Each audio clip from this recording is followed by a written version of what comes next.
Hello, happiness abounder, and welcome back. We are continuing our theme week all about how to be authentic. I want to highly encourage you to go check out episode 406 and 407. But if you have not heard those, that's okay because this episode can also be a standalone. So today I want to talk about big shiny things and how that correlates to being authentic or not. If I can be so bold, I think way too often we see what other people have going on and it's this big shiny thing and we go, we want that. Yeah, I want that. And we start kind of going in that direction. I'm not saying there's anything wrong with that, but when we see something out of comparison and decide that we want it, it may not be in alignment with our most authentic self. And that's how we have kind of a downward slide. So today I want to talk about that. I want to talk about big shiny things, what we can do to negate being inauthentic, and how we can still go for our goals that may be inspired by big shiny things. So I'm going to use an example in business. So you're in business and I'm in business, and I see that you are doing something new and cool. Maybe you're teaching a class or you have a group on Facebook or whatever it is. And let's say it's the group on Facebook. So you have a group on Facebook and I see that and I go, oh, she has such an engaged audience. I want that. Great. So the next question is, why do I want that? So instead of running out and creating a Facebook group and then being like, okay, now everybody come join this group, you need to ask yourself why you want that. Do you want that because it's perceived success on the other person's part? Do I want that because it's perceived success? Do I want that because it's the next thing that I think I need to do to gain insight with my audience? Now, I'm not saying a Facebook group is wrong or right.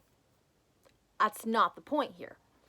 The point is that if I see that you have a Facebook group and I see that as perceived success, and I run off and create a Facebook group because I want perceived success, then after I create the group, what's going to happen? I have no game plan. I've just created this group. I may have like 10 people who joined it because I shared it on my personal page and on my business page. And then what? I'd be willing to bet that if Facebook released their numbers for groups, over 50% are dead, right? They're a group that's active, like it's up, but there's nothing happening in it. And you see the same with podcasts. For those of you who are like, I'm going to create a podcast. I want a podcast. Ask yourself why you want a podcast.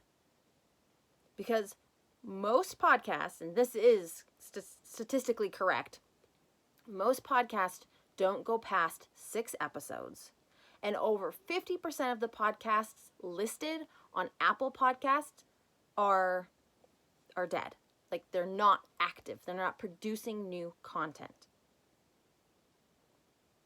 So what happens is people see the perceived success of a podcast, or they really enjoy podcasts and they see that perceived success, and then they just hurry and jump in and do it because they're wanting it for comparison and perceived success reasons. Now, here's the thing. You can see someone having a Facebook group or someone having a podcast, and you can see that and take a look at it and go, okay, that's interesting. That's an interesting thought. That's an interesting direction. Let me figure out if that's a good fit for me, if that aligns with my values, and if that is the direction I really want to go. If it is, the question doesn't become, do I want that? The question becomes, do I want to do that? I'm going to say that again. It's not, do I want that? It's, do I want to do that? Meaning, do you want to put in the strategy of, okay, if I create a Facebook group, this is the audience I want to come to it. If I create a Facebook group, this is how often I'm going to be posting in it and the types of contents I'm going to be posting about. This is my plan for getting people in the Facebook group. If you're creating a podcast, finding a cadence, same thing with posting in the Facebook group. How often am I going to be speaking? How am I going to source interviews, or am I comfortable speaking on my own? What is my message? Does this have longevity and sustainability? Can I do it consistently? Can I show up as my best self because this aligns with my values, meaning I can be authentic day in and day out, versus that looks like perceived success, I should probably be doing that. You tracking with me here? It's so interesting to me. And I find myself falling into this trap. I see people that have stuff going on and I'm like, I should do that. And the problem is I get caught up in the should. And the real turn of phrase, if you will, here is I could do that. So the next time you see something somebody else is doing and you're like, I want that. I should do that. I want you to kind of flip it around a little bit. So change I want that to, or do I want that to, do I want to do that? Because there has to be action involved. It can't just be a throw it up against the wall and hope that it works. And then the next question, the next shift, I should say, is not I should be doing that, but I could be doing that. And that opens up the expansion of the ability to say no. The ability to go, I could do that, but X, Y, and Z just doesn't work in the time frame. X, Y, and Z doesn't align with my values. Now, I use the example of like business-esque kind of things. Starting a Facebook group is something that you wouldn't normally do unless you were doing a business, at least in my world. Podcasts, slightly different, but this can be applicable to anything. Joining that play date group, right?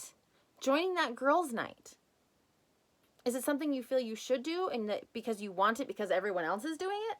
Or do you want to do it, meaning you'll set aside the time, meaning you'll make sure that you prioritize it, that you'll be invested and committed.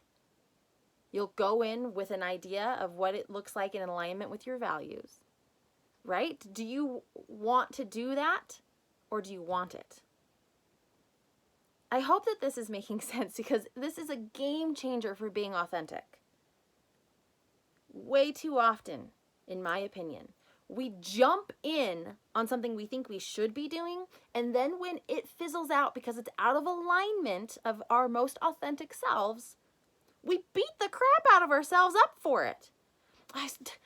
That person, she has that Facebook group and mine just didn't work and there must be something wrong with me and I may not be doing it right, or maybe my business model is not good enough, or I didn't have the right messaging.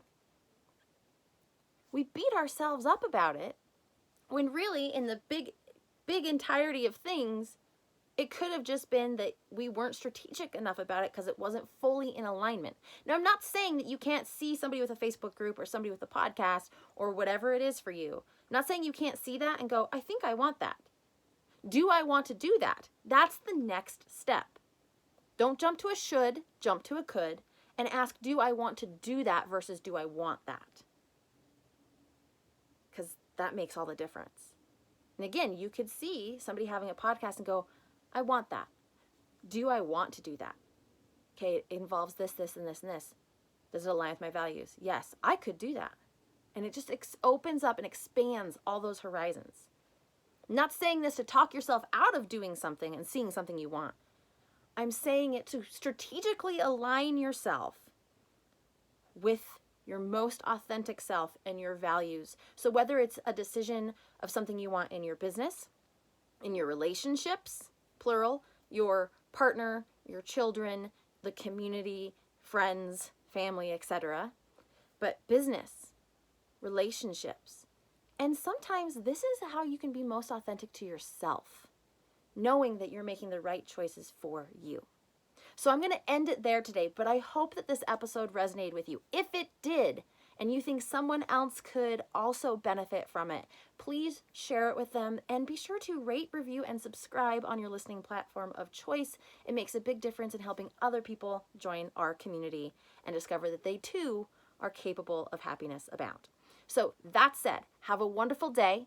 Ask if you want to do this, and if you should versus could. So have a great day, and remember, you are capable of happiness abound.